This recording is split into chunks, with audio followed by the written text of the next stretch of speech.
Bonjour à tous, bienvenue sur le podcast Fait Main, le podcast de la communauté DIY, dans lequel je vous emmène rencontrer des entrepreneurs créatifs. Ils créent avec du tissu, des pinceaux, du papier, de la laine, de la terre, des crayons, et avec ces conversations, ils partagent avec nous leur parcours, leur quotidien, leurs doutes, leurs succès et leurs projets. Ce qui a souvent commencé comme un loisir créatif s'est transformé petit à petit en un métier, et découvrir leurs coulisses est un régal pour notre inspiration.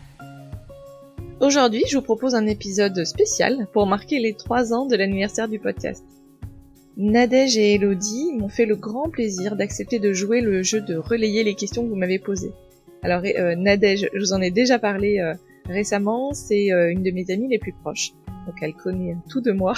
Et Elodie, qui a créé l'Honorable, c'est une créatrice avec laquelle j'ai eu un super feeling quand on a enregistré ensemble il y a quelques semaines. On a parlé de plein de choses, et donc ce sont des questions que vous m'avez posées.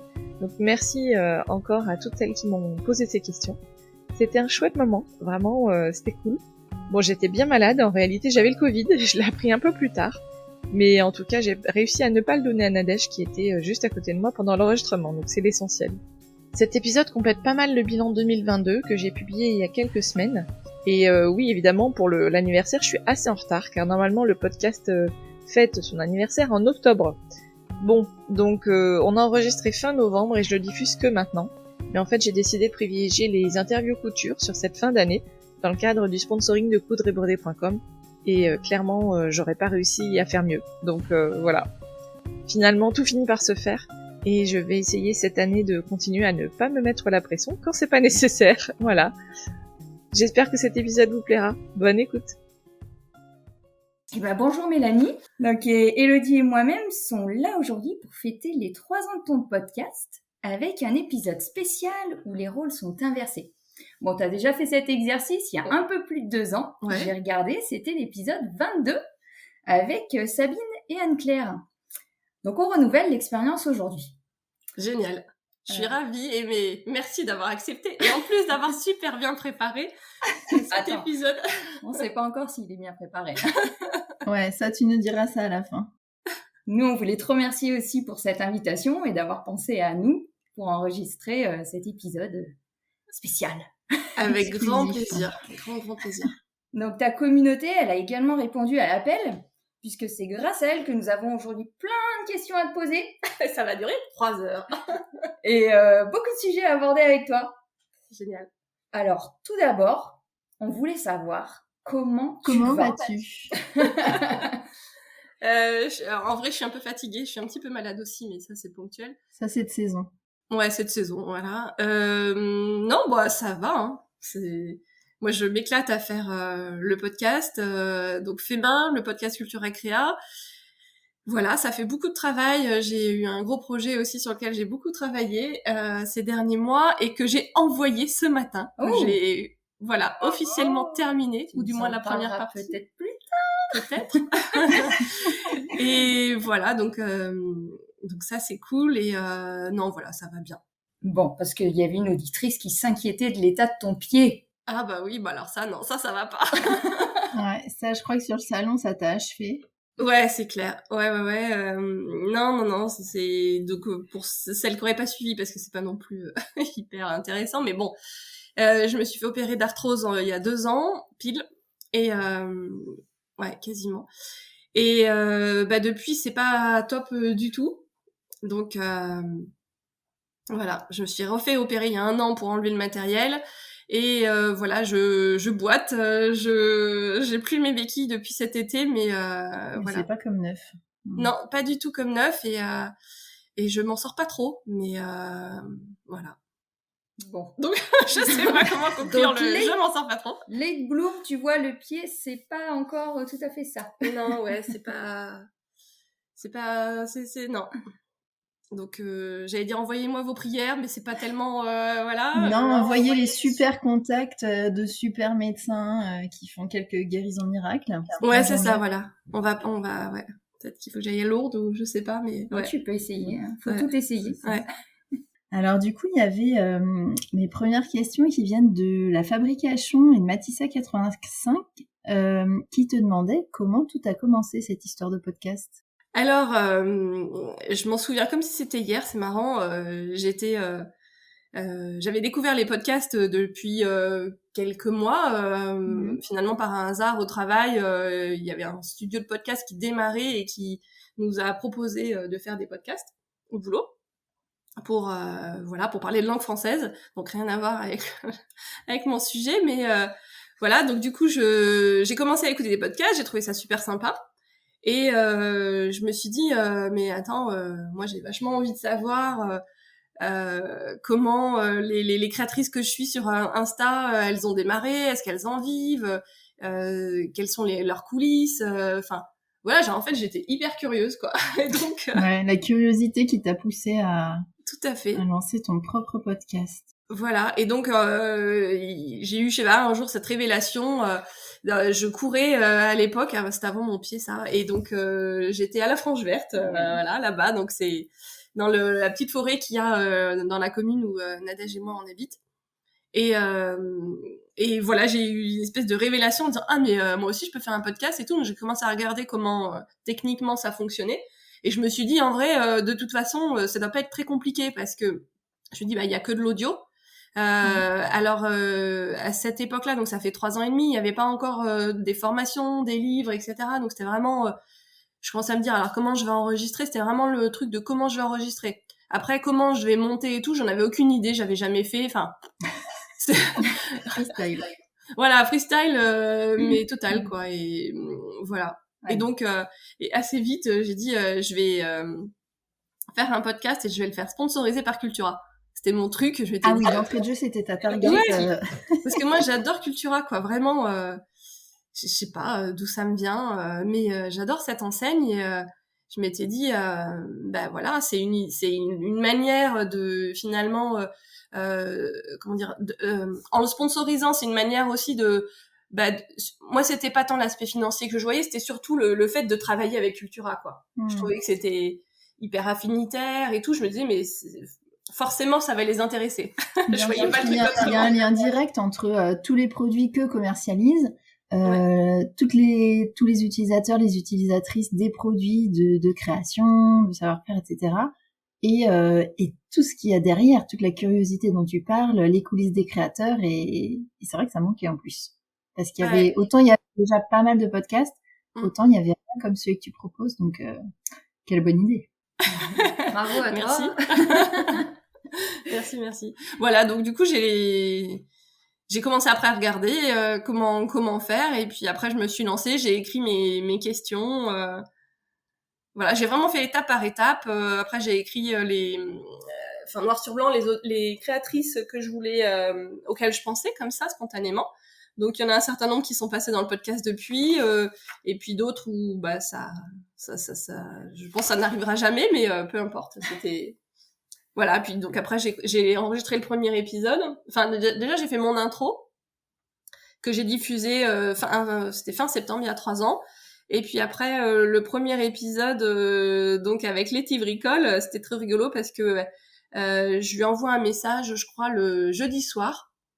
Et puis elle me répond le vendredi matin assez enthousiaste en me disant ouais bah ok, écoute, un peu en mode je sais pas trop dans quoi je m'embarque, mais ok.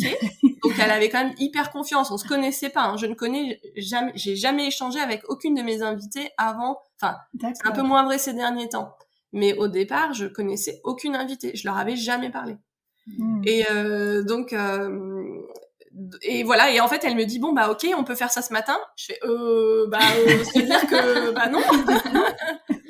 Donc j'étais au travail, je me souviens, je suis revenue entre midi et 2 parce que du coup comme elle était prête, je me dis bon bah c'est maintenant.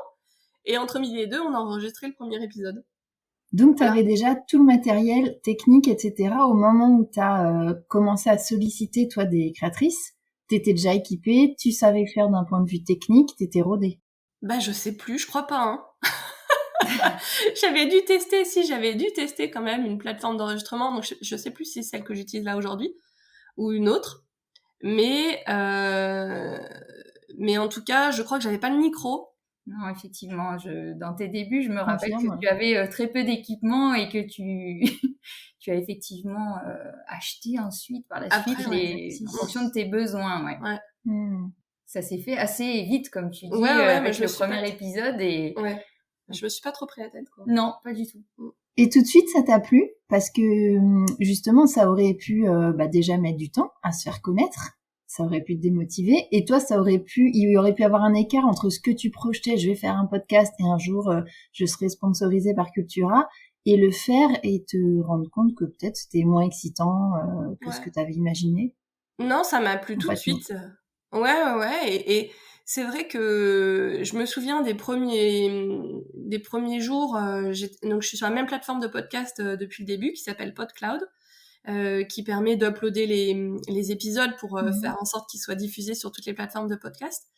Et je voyais les stats, et puis je me disais, mais c'est quand même, c'est limite, tu tapes sur le truc, tu dis, mais ça marche ou ça marche pas? Parce que là, je pensais que ça faisait beaucoup, tu sais, genre, je me souviens plus du tout les premières stats, mais genre peut-être 100 écoutes ou un truc comme ça. Je dis, mais il y a vraiment, mais dans les premières semaines, en fait. Je dis, mais il y a pas vraiment 100 personnes qui ont écouté, quoi.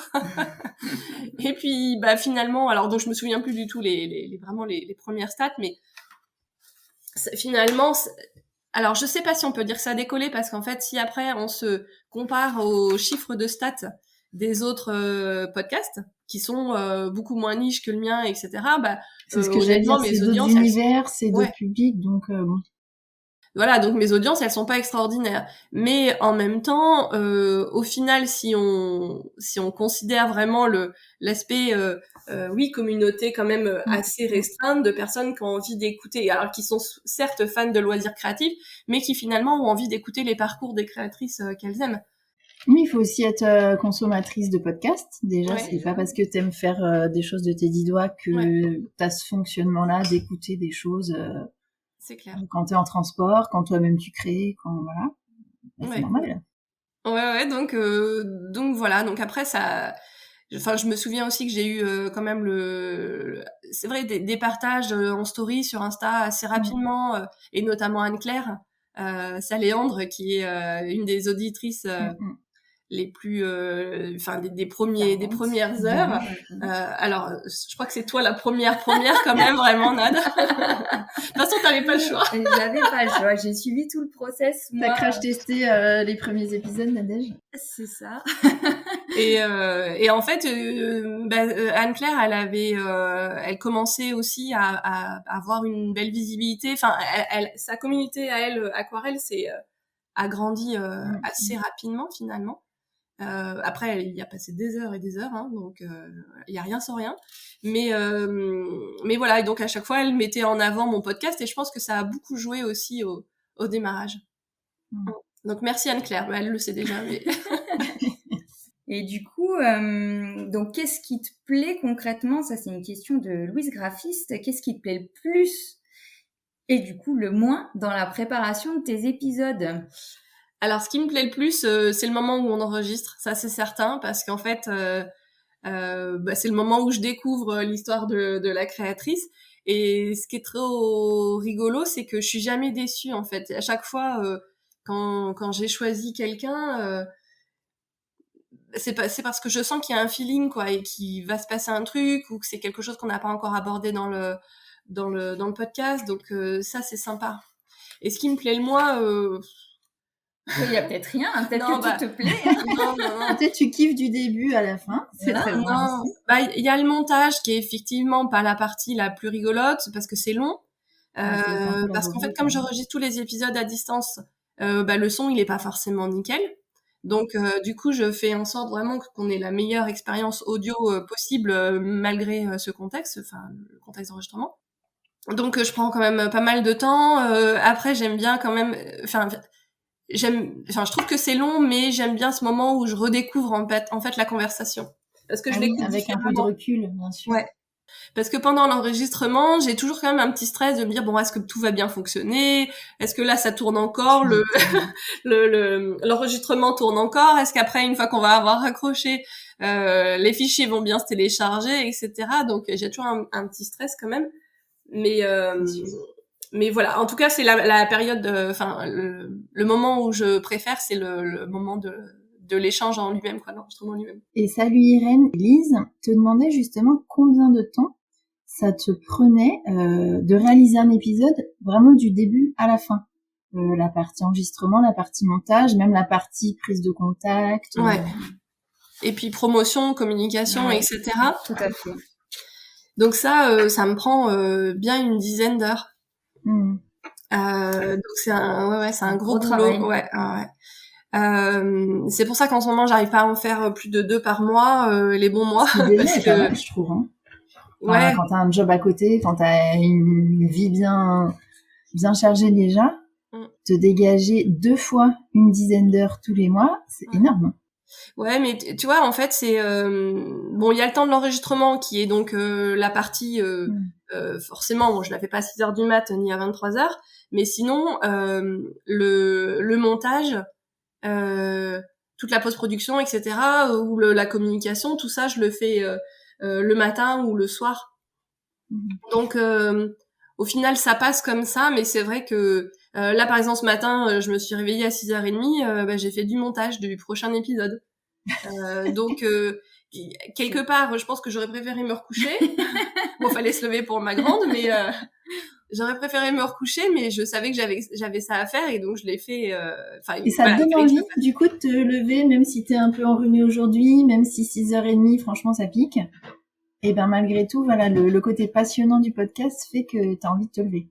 Oui, alors après, c'est vrai que quand même, il y a quelques fois où c'est un peu plus un devoir qu'une passion. C'est-à-dire que quand j'ai des engagements, typiquement avec Cultura Créa, il n'est pas question que je prenne mes aises avec le planning, quoi. C'est on a un certain planning, c'est tous les 15 jours l'épisode, donc il faut que Sophie de Cultura l'ait en amont pour l'écouter, le valider, les inviter aussi, etc.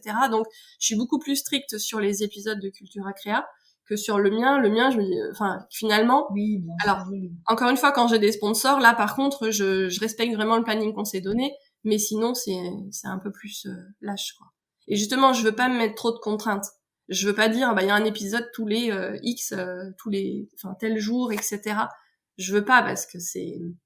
tu risquerais de perdre un petit peu de plaisir au passage, de te mettre trop de pression, de contraintes, ce serait dommage. Et puis en fait, ça serait inutile, parce que je pense qu'en termes de com, ça serait mieux de dire, c'est un épisode, les gros podcasts, c'est un épisode toutes les semaines, tel jour, etc. Mais moi, je veux pas rentrer là-dedans, quoi. Pour l'instant, c'est pas possible. Puis c'est pas ton métier. Oui, j'en ai un autre à côté. Au passage. Ouais. Exactement. C'est Ma Rêve Création qui te demande si tu as déjà envisagé le format vidéo pour tes interviews. Oui, je l'envisage. Je l'ai déjà envisagé, mais concrètement, c'est compliqué, parce que. Alors, je me dis que il y a 2 choses. Soit on le fait à distance, comme je fais tous mes enregistrements aujourd'hui. Donc ça veut dire, comme là on est aujourd'hui, on se voit et on fait à la fois le côté vidéo et audio, mais ça veut dire que la créatrice, l'invitée, il faut aussi qu'elle soit à l'aise en fait pour avoir cet échange vidéo. Et je suis persuadée que tout le monde n'aurait pas accepté si ça avait été en vidéo. Donc Elodie fait un signe, elle aurait accepté volontiers de faire un format vidéo. Donc Mélanie, pense-y pour une prochaine fois. Et de la même manière, je suis pas sûre d'avoir envie de voir ma tête. Déjà qu'il faut que je m'entende quand je fais le montage. Je suis pas sûre d'avoir envie de me voir. En plus. C'est vrai que c'est carrément autre chose. Et en plus, je pense que d'un point de vue contrainte, autant toi, t'es hyper calé sur la partie audio et je pense que tu te formerais hyper bien à la partie vidéo. Mais en face, c'est pas dit que la personne sache gérer la lumière, et pour qu'il y ait un rendu qualité des 2 côtés, ce serait encore très très compliqué. Ouais. Alors moi, je sais déjà faire de la vidéo, donc ça, parce que au fur et à mesure, je me suis formée aussi. Il y a plein de choses que j'ai apprises grâce au podcast et que j'ai, valorisé aussi du côté de mon travail, et puis vice versa. Mais donc la vidéo, je sais faire. Mais oui, c'est exactement ce que tu dis. Il y a le côté, on n'est pas sûr d'avoir envie de se montrer, l'invité et moi. Et puis oui, le côté, il faut que ce soit un peu sympa, le cadre, etc. Donc voilà. Et après, le propre du podcast, c'est aussi, moi je vois tous tes épisodes, je les écoute tout le temps en faisant autre chose, et j'aurai jamais la moindre attention. J'ai aucune idée à quoi ressemblent tes invités. De temps en temps, celles qui vont vraiment me captiver, et là où je veux en savoir plus, je vais sur leur compte Instagram, et de temps en temps, pour celles qui se montrent, je vais voir à quoi elle ressemble. Ouais. Mais pour le reste, j'ai les mains occupées, je suis sur la route, je suis en train de broder. Du coup, la partie vidéo, je t'avoue, ça me passerait totalement dessus. Ouais. Ce serait peut-être un plus pour certaines personnes, et après, je pense que pour d'autres... Bah, c'est ça qui est difficile à savoir, parce que en même temps, les vidéos d'interviews sur YouTube, ça marche très bien. Oui, après, c'est 2 canaux différents. T'as le podcast qui est vraiment pour de l'écoute audio et la vidéo où tu restes devant ton écran et tu regardes la Tu toucherais personne. sûrement d'autres personnes, mais qui sont pas les mêmes que les fanas de podcast. Oui. Ouais. Mais bon, voilà, pour l'instant, de la même manière, faire en présentiel avec la personne, dans un petit studio ou un truc un peu sympa, ça, c'est vrai que ça serait super chouette, mais pour l'instant, de toute façon, physiquement, aller me déplacer et tout, c'est pas possible. Financièrement, bah, c'est pareil, enfin, le train, ça coûte une blinde, etc. Donc, aujourd'hui, le podcast, j'en tire une petite rémunération, mais qui a rien à côté du temps que j'y passe. Que toi t'investis, bien sûr. Ouais. Donc il y a pas grand chose de jouable, à la fois en termes de temps et à la fois en termes de finances, quoi. Très bien, Mélanie. Et du coup, on peut enchaîner sur... donc, tu nous as expliqué que tes premières invitées, tu les as connues parce que tu les suivais finalement sur Instagram, et c'était des gens qui t'inspiraient. Et du coup, on a une question d'Aurélie qui nous demande s'il y a des créateurs étrangers que tu rêverais d'interviewer. Parfois, je me dis que je ferais bien le même podcast mais en anglais. Mais ça, c'est quand je me dis que j'ai pas assez à faire. La nuit entre C'est deux rare, quatre. Mais non, après, je suis quand même beaucoup plus de Français que d'étrangers. Après, c'est sûr que il y a c'est l'avantage des loisirs créatifs, c'est que finalement, vu qu'il y a beaucoup de choses qui passent par l'image ou la vidéo, finalement, je sais pas, quand je vois une fille qui fait de la porcelaine avec des vidéos captivantes et tout ça, je me dis bah oui, ça pourrait être cool de l'interviewer, mais voilà, pour l'instant, non, c'est pas pas prévu. Mais le principe serait le même, et c'est vrai que ça serait cool. Mais bon, encore une fois, une question de temps qui fait que là, je peux pas. Ouais. Et puis peut-être qu'il y a des podcasts aussi qui font déjà ça en anglais et que j'arriverai pas à sortir du lot. Et puis après, peut-être que aussi, j'allais dire mon anglais serait pas suffisamment bon, mais en fait, j'adore parler anglais, donc, j'adore la langue. Et je parle pas suffisamment, mais j'adorerais, en fait. Ça serait une super occasion, un super prétexte pour parler davantage. Après, ça pourrait se faire avec une ou deux créatrices chouchou, vraiment. Des gens hyper passionnés peut-être par leur travail. Un peu comme toi, tu te ferais la main en parlant. Nous, on se ferait l'oreille petit à petit. Alors, soit tu nous mettrais gentiment des sous-titres quand même, ça pourrait nous aider, on sait jamais. Mais c'est ce que j'ai fait avec Cécile, de Coucou Illustration. Parce qu'elle est quand même, elle a une communauté très anglophone. Et donc c'est ce qu'on avait fait. Donc moi ça m'avait bien fait rire, elle aussi, parce qu'en fait elle fait toute sa com en anglais. Je pense que c'est assez rare où elle parle en français. Et donc du coup on avait fait une petite version en français et puis après la suite en anglais. Donc c'était, en tout cas moi ça m'avait bien fait rire. Et puis après voilà. Donc c'est pas tellement le frein de la langue, parce que en fait voilà, j'adore l'anglais, donc en fait, ça serait un bon prétexte pour m'y mettre davantage. Ouais. Très bien.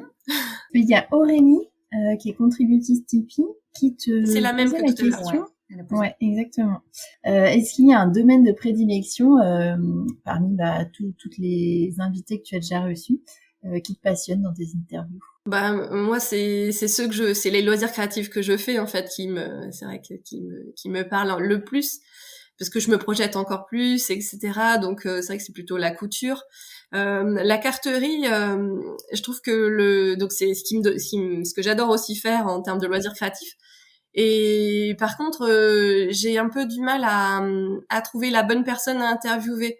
Donc je sais que les personnes qui font du scrap ou de la carterie doivent être un peu frustrées, parce qu'elles savent que moi aussi j'aime ça.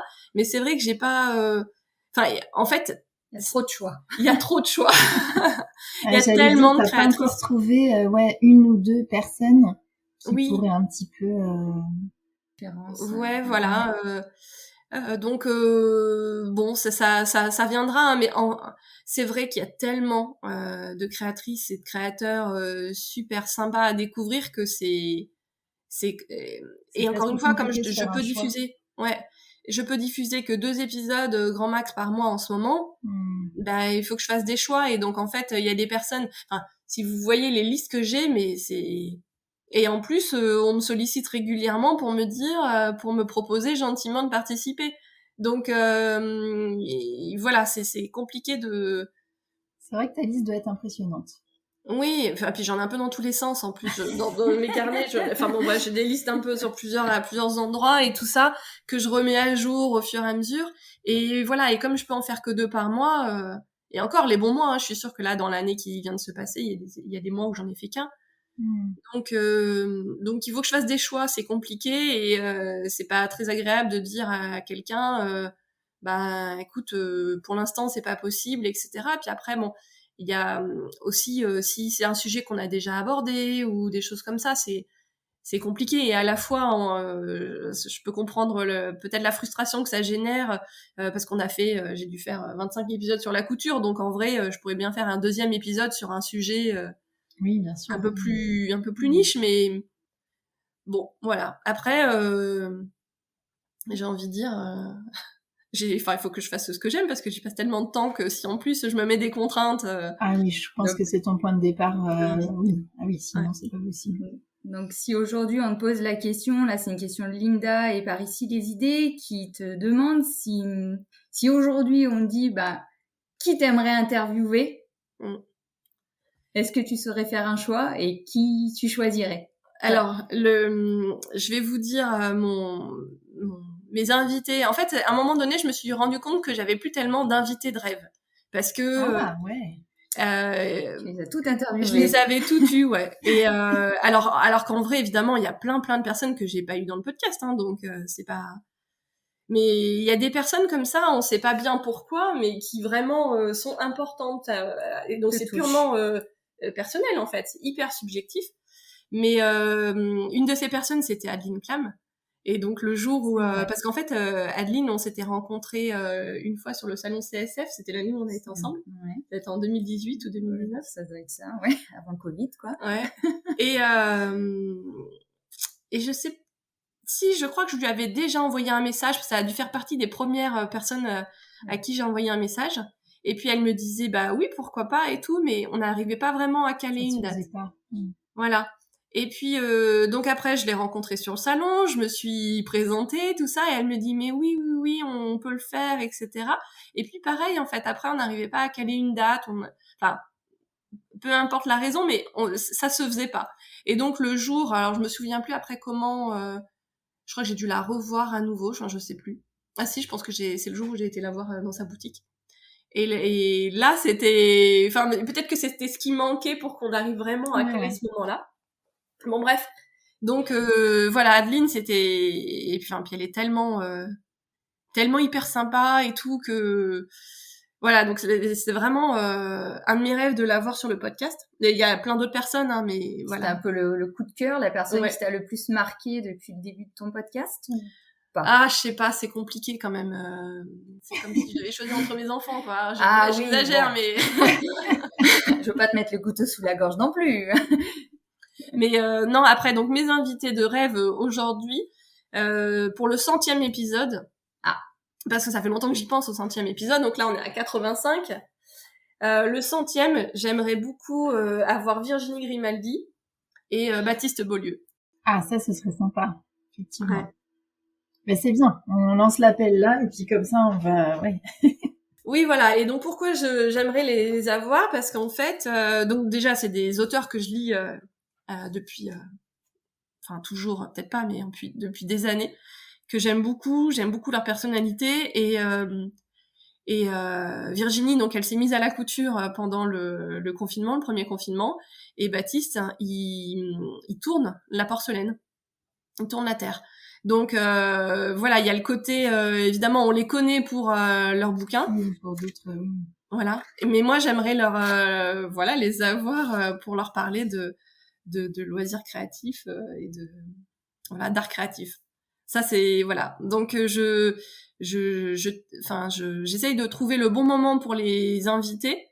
Là on est à 85, donc je pense que je vais commencer à un peu prendre contact avec eux. Et là où je me dis que j'ai une petite chance de le faire, je sais pas si c'est encore le cas, mais Virginie écoutait le podcast. Et il y a quelques, je sais pas, 2 ans peut-être. Ouais, j'avais un retour. Ouais, elle s'était abonnée un jour, elle s'est abonnée à ma page. Et donc, alors j'étais dans mon canapé, donc je suis pas tombée, mais je lui dis, mais c'est quoi cette blague? Voilà, petit choc. Tout de suite, j'ai fait une capture d'écran. Je pense que j'ai dû Elle a envoyé à Nadège dans la foulée en disant regarde. C'est pas possible. C'est génial ces petits moments. Donc ouais, c'est génial. Donc je lui ai envoyé un petit message parce qu'en réalité, je la suivais déjà depuis longtemps sur son blog avant qu'elle publie son premier bouquin. Elle était blogueuse et on avait un petit peu échangé au moment où j'avais fait un don d'ovocytes. Parce que c'est elle en fait qui elle avait partagé des informations sur le sujet pour sensibiliser en fait son audience et en fait c'est vraiment elle qui m'a informée la première sur le sujet et puis après je suis allée au bout de ce parcours-là et donc en fait je lui ai raconté un peu cette partie-là parce que enfin visiblement ça l'intéressait, c'était pas je m'imposais pas trop et voilà et donc ça c'était il y a je sais pas 6 ans ou 7 ans et un jour donc il y a 2 ans elle suit le podcast, la page Insta et puis donc je lui envoie un message, je dis mais je lui raconte qui je suis en fait parce qu'on avait pas mal échangé etc. Et elle me dit ah mais c'est pas possible, c'est toi et tout machin, enfin bon trop rigolo, en plus elle se souvenait de moi et de cette histoire. Et bon bref voilà donc c'est pour ça que je me dis que j'ai une petite chance de réussir à la voir. Une belle manière de boucler la boucle. Ah ouais, ce serait chouette. Et de toi l'amener à ton univers, ce serait vachement bien. Ben voilà, donc je sais pas si elle écoute encore, mais en tout cas, si jamais Virginie tu écoutes, envoie-moi un signe. Et voilà, et Baptiste et Virginie sont très très amis. Et voilà, donc je me dis je pourrais essayer d'avoir Baptiste de cette manière-là et de les avoir, de faire un enregistrement tous les 3. Voilà, ça c'est mon rêve. Ce serait génial. On va t'envoyer des bonnes ondes pour que tu réalises ton rêve et que nous on écoute ces 2 beaux épisodes. Ouais, merci. Et ben faut rebondir maintenant là-dessus parce que c'était quand même assez chouette. Non, bah du coup comme tu parlais d'Instagram, on peut juste faire un petit lien en te demandant quel est ton rapport avec Instagram. Et donc ça c'est une question d'Élodie. Et il y en a une seconde, c'est est-ce que ce réseau social t'aide au développement de ton podcast? Ouais. Ça, c'est une question de Nadège. Exactement. Donc, alors, j'ai beaucoup passé... mon mari a trouvé que j'avais passé beaucoup de temps et beaucoup trop de temps sur Insta au tout démarrage du podcast. C'est pas la même chose, effectivement. Voilà, donc et puis il a raison, hein. Puis mes filles aussi, elles trouvaient que vraiment j'étais tout le temps sur mon téléphone, etc. Donc j'avais beau essayer de leur faire comprendre que c'était pour développer le podcast, bon bah elles trouvaient vraiment que je passais trop de temps sur mon téléphone. Donc je pense que j'ai réussi à diminuer un petit peu, mais en fait c'est indispensable pour communiquer.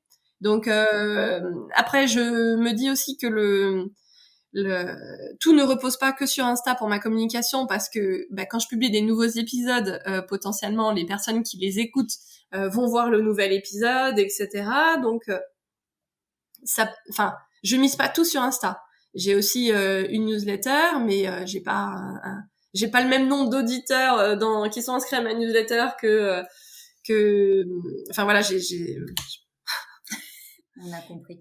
Il y a plus d'auditeurs que de personnes sur la newsletter. Exactement. Donc, fatalement, je peux pas... Enfin, il faut que je compte un peu sur tout, quoi. Mais globalement, voilà, j'essaie de ne pas non plus trop me prendre la tête avec Insta, à la fois sur le rythme de publication, parce que ça prend quand même un temps de ma boule, cette histoire, sur le niveau d'engagement qui est moins important en ce moment, etc. Et enfin voilà, et tous les créateurs de contenu se plaignent, ou toutes les marques s'en plaignent. Mais voilà, j'essaie de me détacher un petit peu de ça. Alors je suis quand même les stats en réalité, mais j'essaie un peu de m'en détacher parce que voilà, je me dis que quelque part j'ai aussi le podcast. Enfin, mon support de communication, c'est le podcast en lui-même. C'est pas que Insta, quoi. C'est pas que Insta. Et puis il y a sûrement aussi des gens qui vont de façon spontanée se connecter à ton site aussi pour voir tiens, est-ce qu'il y aurait pas un petit podcast nouveau qui serait sorti sans pour autant être abonné à ta newsletter ou qui aurait pas vu passer le dernier mail et du coup d'avoir un élan comme ça, tiens, j'ai 1 heure et demie devant moi, est-ce qu'il y aurait pas un petit fait main qui viendrait de sortir et d'aller le chercher. Ouais. Alors, j'espère que ces personnes, elles viennent pas sur mon site en ce moment parce qu'il est tombé depuis une semaine et que j'arrive pas à le remonter. Ça me désespère un peu cette histoire. Mais en fait, voilà, c'est anecdotique sur le fait que ça prend énormément de temps et qu'il n'y a pas que la production des épisodes en fait dans la réalisation du podcast. Tout ce qui gravite autour et qui est il y a nécessaire. tout le reste. Ton site d'ailleurs, c'est toi qui le gères ou ça tu fais appel à quelqu'un? Non, moi je fais, mais parce que je sais faire en fait. C'est fait main. C'est fait main, tout à fait. Ouais, mais moi c'est mon métier. Donc, enfin, pas de créer des sites, hein, mais j'ai travaillé dans une agence digitale pendant très longtemps, donc j'avais déjà fait plein de sites avant, etc. Donc voilà. Mais bon, donc là, il y a ce problème de site qui me dépasse un peu. J'ai trouvé mes limites là, mais voilà, c'est vrai que tout prend beaucoup de temps. Ça, c'est une question que je m'étais posée. Si jamais tu avais l'opportunité, peu importe le domaine, de déléguer quelque chose dans ce qui concerne le podcast, alors de près ou de loin, peu importe, qu'est-ce que ce serait et qu'est-ce que tu ferais du temps que ça te permettrait d'économiser justement? Ouais, c'est une bonne question. Alors, je me la suis jamais vraiment posée comme ça parce que pour l'instant, je tire pas suffisamment de revenus pour déléguer quoi que ce soit. Et c'est plutôt que justement, j'aimerais avoir plus de temps pour m'investir davantage et développer le podcast et puis tout le reste. Mais ce que je pourrais déléguer, je dirais pas forcément le montage parce que j'aime qu'il soit fait d'une certaine manière, même si au final, en expliquant à quelqu'un voilà comment je fais, etc. et que tu fais la même chose, bon, ça devrait le faire hein, en réalité. Hein. Mais c'est vrai que quand j'écoute certains épisodes d'autres podcasts, moi j'aime bien que ce soit un peu dynamique, donc les blancs, tout ça, je les enlève, ou les bruits de bouche, ou les trucs comme ça. Donc voilà, j'ai mes petits trucs que j'aime bien faire. Et non, après c'est la communication. Et en même temps, je suis persuadée qu'il faut qu'un compte Insta il soit incarné. Il faut se montrer, etc. Et il faut rester proche des auditeurs, en l'occurrence. Donc surtout dans quelque chose de personnel, je trouve que ça, c'est vrai que ce serait curieux de parler à quelqu'un d'autre que toi. Ouais. Parce que t'es l'interlocutrice de tous tes invités, enfin, t'es le point central, en fait, du truc. Après, why not faire appel à quelqu'un dans un souci peut-être de régularité qui ferait plutôt, tu vois, la promotion des derniers épisodes, par les Tipeee, tous les trucs un peu plus commerciaux qui toi, sont pas forcément ta passion. Mais c'est important d'en parler aussi. Enfin, ça pourrait être un truc un peu partagé, peut-être. Ouais. Oui, mais bon, effectivement, pour l'instant, c'est pas prévu, mais d'ailleurs, j'en profite. Il y a Caroline du Boudoir Créatif qui un jour m'a proposé en fait son aide sur le podcast. Elle me dit de manière complètement bénévole en fait, et j'ai trouvé ça tellement sympa. En me disant mais moi c'est ma manière de te remercier, etc. du podcast, enfin pour tout ce que tu apportes avec le podcast. Et j'ai trouvé ça vraiment super sympa. Mais donc c'est ce que je lui ai dit. Je dis sur la partie montage pas trop, sur la partie com un peu plus. Oui, et c'est en même temps un peu ton bébé quoi. Ce podcast, t'as du mal à laisser la main. Non, c'est ça. T'aurais un peu du mal à laisser la main là-dessus, pour l'instant en tout cas. Ouais. Après c'est comme tout. Une fois qu'après on décide qu'on passe le niveau supérieur, en réalité il y a plein de choses à faire. J'aimerais bien faire un peu de pub sur Insta pour élargir l'audience, mais je prends pas le temps de le faire. Et puis bon, encore une fois, je veux pas non plus trop investir par rapport. Enfin, voilà, c'est toujours délicat, je pense, de trouver le bon compromis entre investir pour développer et puis en même temps, quand même essayer d'avoir un peu le fruit de son travail, enfin de bénéficier du fruit de son travail. C'est toujours. C'est ce que j'allais dire, peut-être que tu investiras le jour où, si c'est ton souhait, mais le jour où toi, tu auras aussi beaucoup plus de temps pour dédier presque tout ou partie de ton activité au podcast. Bon, là, tu sais qu'il y aura des retours aussi qui seront plus fructueux, et donc ça te permettra d'investir davantage. Là, t'es dans un entre-deux, c'est normal. Ouais. Je me demande si tout à l'heure j'ai répondu à la deuxième partie de la question Insta. Je sais plus ce que c'était. Eh ben, écoute, est-ce que c'est un moyen de développer ton podcast et quel est ton rapport à Instagram? Je pense Non, que c'est bon. ouais, je pense que tu as fait le tour de la question. Ouais, après, ça peut être quel est ton rapport à Instagram, même en général. C'est-à-dire que alors je féminise parce qu'il y a que Zach qui représente la communauté masculine sur ton podcast, mais qui est passé. Tous tes invités sont forcément sur Instagram. Après, t'as plein de façons de gérer un compte, que ce soit ta marque, ton podcast, quoi. Et toi, alors j'ai remarqué un peu plus récemment, je crois notamment en story, que tu t'ouvres quelques petites portes sur ta vie privée, ce que t'as fait le week-end ou des choses comme ça. Après, ça peut être focus 100% sur le podcast, ça peut être hyper ouvert sur ta vie de famille, tes loisirs personnels, enfin tout ça. Ouais, bah effectivement, mon rapport à Insta, il est, je pense, un peu comme tout le monde. Et à un moment donné, tu dis qu'il passe trop de temps et que tu veux pas non plus historiser ta vie perso en fait sur Insta. Et puis en plus, moi je me dis que je pourrais montrer un peu plus les coulisses peut-être du podcast, mais en même temps, c'est un peu noyé dans mon quotidien. Donc des fois, effectivement en story, je vais montrer quand je suis en train de préparer un épisode le matin ou le soir, mais les enregistrements, je le fais pas par exemple. Et puis après le reste, c'est pas forcément visuel. Donc c'est vrai que c'est pas toujours évident de montrer un peu les coulisses. Et puis je manque de temps. Je sais que j'ai des idées pour arriver à développer davantage l'audience. Si par exemple je faisais davantage de vidéos, des extraits des épisodes, ce genre de choses. Mais ça veut dire qu'il faut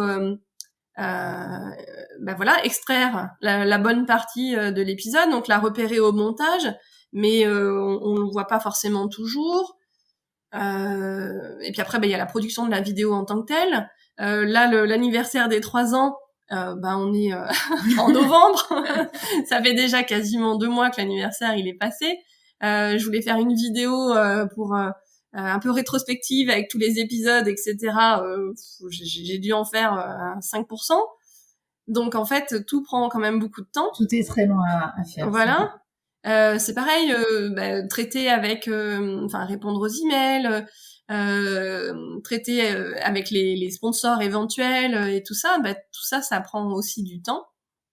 Quand on me sollicite pour faire un épisode, donc moi, j'envoie soit, je propose soit de faire un épisode libre antenne, participer à un épisode libre antenne, et puis quand c'est plutôt une marque qui me sollicite ou une agence de relations presse, je vais plutôt avoir tendance à envoyer mon petit dossier de partenariat.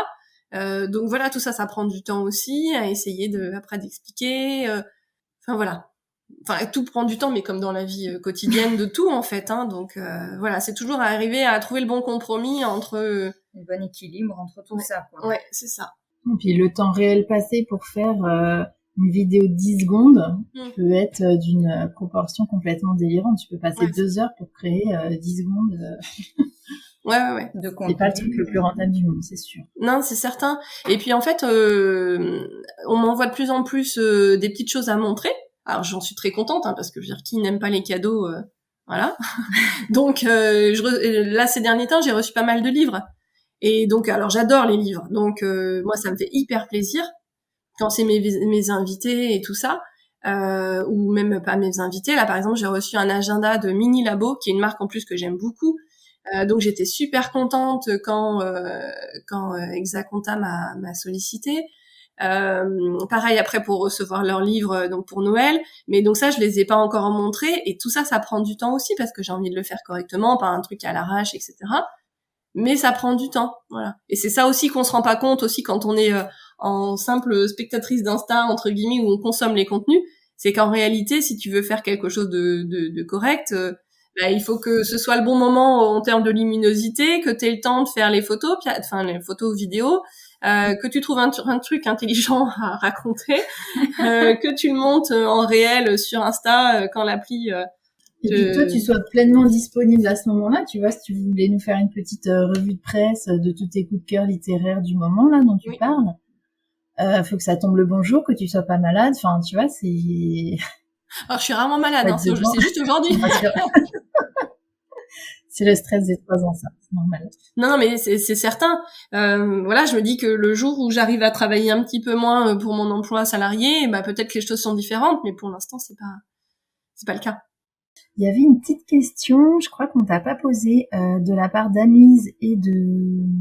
Alors, je sais pas si c'est Anise de Rose de Biboune. Oui, c'est Anise de Rose de Biboune. Voilà, ok, merci. S'il y avait un domaine que tu n'avais pas encore couvert dans le podcast, parce que tu as quand même touché beaucoup de loisirs créatifs, d'artisanat, etc. Est-ce qu'il y en a encore Ouais, il y en a, mais c'est peut-être aussi ceux qui m'attirent le moins, parce que en fait, c'est ce que je dis souvent, c'est quand même hyper subjectif ma sélection. Oui, mais bon, évidemment. Voilà, c'est mon podcast, donc c'est ce que tu aimes, toi. Voilà, c'est ce que j'aime moi. Ce que tu veux. Donc par exemple le quilling, alors je sais pas si en plus je le prononce bien, le quilling ou le killing, c'est avec les petits morceaux de papier qu'on enroule. Bah c'est je suis moins fan. Je comprends. Donc voilà, ou peut-être parce que j'ai pas encore vu les bonnes créations, j'en sais rien, mais je suis moins fan. Donc il y a des choses comme ça où ça me parle moins. Peut-être moins. Voilà. Après, oui, donc il y a eu ça. Peut-être après, typiquement, je ne tricote pas. Donc c'est pareil, j'ai pas fait beaucoup d'épisodes sur le tricot. Ouais. Je crochette pas, etc. Donc c'est vrai que je vais aussi vers les loisirs que j'aime, que je suis, les créatrices que je suis. Sur la porcelaine, je pense qu'il y aurait matière à en faire davantage. Et puis il y a tellement de belles choses en tricot, c'est pareil, il y a des créatrices tricot crochet. Non, mais en fait, c'est vraiment sans fin, donc je pourrais faire un épisode par semaine largement. Alors, j'ai pas le temps, hein. Mais ça, je crois qu'on a compris que la question du temps est importante pour toi, Mélanie. Ouais. Non, mais tu ne peux pas tout caser dans ta journée de 15 heures. Ouais. Du coup, en parlant de création, combien toi, tu passes de temps sur tes loisirs créatifs? Parce que bon, le temps, c'est une chose. Est-ce que toi, tu as le temps finalement de créer? Et quels sont tes loisirs de prédilection? Ouais. Alors, les loisirs de prédilection, c'est la couture et la carterie, toujours. Mais il y a plein de choses que j'aime. Enfin, et puis c'est le problème je crois que c'est une autre question après. Bah okay, je réponds à une autre question. Vas-y, c'est pas grave. C'est le problème en fait de faire tout ça, c'est qu'après j'ai envie de faire plein de choses. Donc j'ai plein de choses en attente. Un kit de cyanotype que j'ai pas fait. Du crochet, ça fait des semaines qu'on en parle avec ma fille. On doit faire du crochet, on n'arrive pas à s'y mettre. Donc je fais un peu d'aquarelle, mais c'est pareil, j'en fais vraiment un tout petit peu à l'été parce que c'est facile à emporter en vacances. Voilà. Qu'est-ce que je fais d'autre? De la broderie. J'aime bien broder le soir devant la télé, mais en fait en ce moment je fais que travailler le soir en plus. Donc je suis toujours sur l'ordinateur. C'est ça que je trouve aussi qui est difficile, c'est d'être toujours sur l'ordinateur. C'est que au travail, mon travail salarié, c'est toute la journée sur l'ordinateur. Et le soir, quand après j'ai des emails à faire, etc., ou d'autres projets, c'est aussi sur l'ordinateur. Ouais. Donc c'est pour ça que des fois je lutte. J'aimerais bien aussi un peu décrocher de ça et d'être dégager les écrans et faire des choses de tes mains. Voilà. Donc des fois, même si des fois j'ai toujours d'autres choses à faire globalement, mais je prends le temps aussi de le faire. Et j'ai le sentiment le dimanche soir, quand j'ai pas pris le temps pour faire des loisirs créatifs, ça me manque et je sens que ça joue sur mon humeur. Je pense que je suis désagréable. Et puis en plus, bon, il y a le blues du dimanche soir, tout ça. Mais ça me frustre, ouais. Voilà. Donc faut consacrer un petit moment de ton dimanche à ça, sinon t'es pas bien pour le reste de la semaine. Ouais. Et puis ta soirée du dimanche, comme ça, t'es sûr de finir ton week-end en beauté. Tu lâches les écrans et tu te dis bon, allez, qu'est-ce que je bricole ce soir? C'est vrai, mais c'est le seul. Oui, non, mais t'as raison. En fait, c'est le seul soir où on regarde un truc à la... c'est la soirée famille. Non, même pas, c'est même pas famille, en fait. C'est justement le soir où c'est le pire pour les filles, parce que c'est le soir où on regarde... La seule émission qu'on regarde à la télé, c'est politique. Parce qu'on aime bien. Enfin, on aime bien. Les sujets sont intéressants, mais c'est pas forcément... Ça rajoute un peu un poids au blues du dimanche soir. Parce que c'est... C'est sympa, du coup. Non, non, ça va, vraiment. Mais c'est une émission qu'on trouve intéressante et bien faite en fait. Au niveau politique, mais c'est le seul truc qu'on regarde, donc on regarde pas tellement la télé en dehors, et sinon c'est plutôt séries et compagnie. Donc oui, ça matche pas trop sur le dimanche soir. Et souvent c'est vrai qu'on est un peu plombé après, parce que souvent c'est la guerre en Ukraine. C'est pas mais bon, c'est pas un moment de détente. Ouais, faudrait le faire. Oui, faudrait regarder en replay. Oui, en replay le lundi, vu que le lundi c'est la reprise, donc c'est déjà une journée mitigée. Du coup, tu as répondu à plusieurs questions parce que il y avait la question de fait par Laurence qui nous demandait si tu avais commencé des nouveaux loisirs créatifs grâce à tes invités. Donc apparemment, oui, tu as commencé, tu n'as pas terminé, mais tu as commencé c'est en certaines cours choses. Un projet. Exactement. Alors encore plus, je trouve, avec le podcast de Culture à Créa, j'ai acheté plein de choses. Alors j'ai commencé la terre, l'argile. Mais en plus je sais pas où je l'ai mise là, donc je l'ai perdue, je sais pas où elle est. J'ai acheté un petit outil multifonction aussi pour graver le verre, etc. Je trouvais ça très sympa. Ah, génial ça. Et j'en ai pas fait beaucoup non plus, donc voilà. Après, je sais plus qu'est-ce que j'ai acheté. Oui, le kit cyanotypique que j'ai acheté aussi chez Cultura. Enfin, oui, ça me donne un peu envie de faire plein de choses. Là, demain, j'ai un épisode sur le macramé qui sort. Pareil, en fait. T'as envie de tester. Ouais, j'ai envie de tester. Non, et puis c'est sans fin. Dès lors où tu commences à maîtriser un tout petit peu de la technique, t'as envie d'en refaire, de performer, de refaire des essais et tout. C'est bien. Tu ne t'ennuieras jamais. Ah ça c'est certain. J'adore ça pour ça. Et du coup, il y avait une question aussi, c'est ces loisirs créatifs, donc tu les fais seul ou est-ce que tu les partages avec tes filles? Est-ce que tu les inities à ces loisirs ou est-ce qu'elles sont demandeuses ou avec des amis? Est-ce que avec des amis solitaires ou est-ce que c'est un truc collectif? Alors les cartes, on en fait de temps en temps avec mes filles, mais souvent elles sont un peu frustrées de ce que ça rend par rapport à moi. Donc du coup, elles sont un peu, mais remarques sur le reste aussi, des fois c'est un peu ça. Mais en tout cas, oui, on en fait quand même régulièrement. Après, pas autant que je voudrais. C'est toujours le même problème. Je trouve que, oui, c'est vrai que je radote un peu. Je travaille trop. En ce moment, c'est vraiment mon truc. Je veux vraiment arriver à travailler moins. Et donc oui, pour l'instant, je pense qu'on pourrait en faire davantage. Mais oui, on fait un peu de carterie. Parce que en plus c'est facile. Après on s'étale. Enfin, j'ai plein de choses, donc c'est souvent un peu.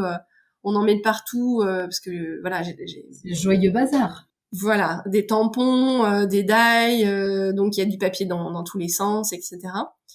Je fais de la couture avec Nadège. Et justement, heureusement qu'on prend le temps aussi. Alors c'est pas ultra fréquent non plus. Non. C'est le dimanche après-midi. Voilà. Donc déjà, pour le blues du soir, c'est pas mal. Et donc, en fait, quand on a des projets particuliers, c'est vrai que du coup, c'est très sympa. La dernière fois, on a fait un suite ensemble, le suite d'Anne de l'Atelier des Gourdes. Donc ça, c'est vrai que c'est des super moments. Oui, c'est de beaux moments de partage. Ouais. Puis le fait d'être engagé comme ça, de le faire avec quelqu'un ou d'avoir un créneau qui est bloqué, même si t'as autre chose à faire, tu te disciplines un tout petit peu en disant oui, mais j'ai mon ami qui m'attend, il faut que je me libère du temps. Exactement. Et après, une fois que t'es dedans, passe un bon moment. Ouais, c'est exactement ça, ouais. Donc ça répond à la question de Leite Bloom qui nous demandait si tu faisais autre chose comme couture de vêtements à part tes essais de jupe. Oui, parce qu'effectivement, je crois que c'était il y a 2 étés en arrière, j'avais déjà fait des essais de vêtements, mais vraiment. Oui, ça semblait être. Compliqué. Dans la douleur, je crois. Ouais, sans patron, en mettant un top de référence sur un tissu oui. Voilà. Donc erreur, ne faites pas ça, ça ne marche pas. Ou si vous êtes ça peut marcher, mais pas tout le temps. Donc oui, j'ai cousu ces. En fait, je me rends compte que j'aime bien ne pas suivre les patrons, etc. J'aime bien faire à ma sauce. Donc c'est un peu le problème quand après. Ça t'aimes leur piste et après quand tu l'essayes, tu te demandes pourquoi il y a 3 manches. Pourquoi j'ai 2 manches gauches. Donc non, oui, voilà. Par exemple. C'est du vécu. C'est du vécu. Mais non, mais donc je pense qu'il faut que je me cadre davantage sur le fait quand même de suivre un patron. Donc là, je l'ai quand même un peu plus fait ces derniers temps. Donc oui, donc j'ai fait quand même quelques jupes cet été-là. Et puis là, donc j'ai fait ce sweat. J'ai fait une veste, mais la veste, c'était pas un essai concluant. Donc c'était celle où il y avait les deux manches gauches là. Alors je vous rassure, après j'en ai fait une troisième de la bonne Côté droit. Côté droit. Mais mauvais choix de tissu. Ouais. Voilà, bon, choix du patron. C'est comme ça que t'apprends pour la prochaine, qu'il y aura une manche de chaque côté, un tissu correspondant à ce que tu souhaites. Exactement, ouais. Mais mauvais choix de tissu, et en même temps, sur le moment, ouais, non, j'avais quand même hésité, mais bon, j'ai dit, bon, allez, non, je l'achète, et puis bon, bref. Après, il faut savoir que Mélanie aime bien mettre sa patte sur tout ce qu'elle fait. Donc, c'est vrai que suivre des consignes, suivre des patrons, choisir le tissu qui est indiqué sur le patron. C'était un jacquard, pourtant. C'était un jacquard, mais voilà, ça, c'était pas le bon. Ouais, c'était pas le bon, ouais. Donc, voilà, ça a pas donné le résultat escompté. Ouais. Ouais, je sais plus. Mais pour autant, elle y est retournée quand même sur le sweat, parce que le sweat est arrivé après la veste, donc tu n'as pas lâché. Et mais c'est bien, hein, tant que ça te dégoûte pas, t'y retournes, et la fois d'après, tu feras mieux. Et voilà. Ouais. Et après, dans quelques temps, tu pourras être en freestyle sur les patrons. Moi, je veux y être tout de suite en freestyle. Après, c'est valable dans sa vie, hein. C'est pas que pour le loisir créatif, c'est dans la vie, elle est comme ça. Je tease un peu, hein, mais voilà, je ne dirais que ça sur la vie de Mélanie, mais elle est comme ça, elle est un peu freestyle. Elle aime bien leur piste, très bien, très bien. Alors, en même temps, je trouve que ça correspond totalement à ce que tu nous racontais sur comment t'as fait ton premier épisode de podcast. T'avais du matériel? Oui, non, pas vraiment. Tu t'étais déjà testé? Oui, non, pas vraiment. T'y vas, t'as pas peur, t'as juste envie de le faire et tu le fais. Ouais, et petit à petit, tu t'es professionnalisé. Et c'est canon, se lancer comme ça dans des projets. Oui, je me mets pas trop de barrières en fait pour plein de trucs. C'est comme pour Cultura, avec le recul, je me dis bon, je suis super contente d'avoir réussi à faire ce projet de podcast avec Cultura qui va bien au-delà de sponsoriser mon podcast. Hein, donc parce qu'au final, ils n'ont jamais sponsorisé mon podcast, mais c'est encore mieux. Je fais un podcast pour Cultura. Et oui, il y a des fois, je me dis bon quand je regarde tout ce que j'ai fait, parce que alors Nadège j'en est témoin, des fois je râle un peu, je me dis ah oui mais il y a ci, il y a ça, nanana, je suis pas contente. Mais au final, quand je regarde tout ce que j'ai fait, je suis fière de moi, hein, je suis contente et tout ça. Tu peux. Je pense que tu peux. Hein. T'as osé mettre en pratique des choses qui tournaient dans ta tête et ça a donné vie à des projets concrets et le reste a fait boule de neige. Parce que Cultura, c'était juste un projet d'une éventuelle collaboration. Maintenant, tu gères un podcast pour eux, c'est dingue. Ouais, non, mais je trouve que c'est, comment dire, c'est important aussi justement de se dire, il y a plein de choses comme ça qu'on n'imaginait pas pouvoir se faire. Et puis qu'en réalité, ça peut se faire. Donc, il suffit d'oser faire le premier pas. Ouais. Et derrière, potentiellement, tu peux être pris dans l'élan. Et ça roule. Ou alors, tu fais deux manches gauches, mais c'est pas grave.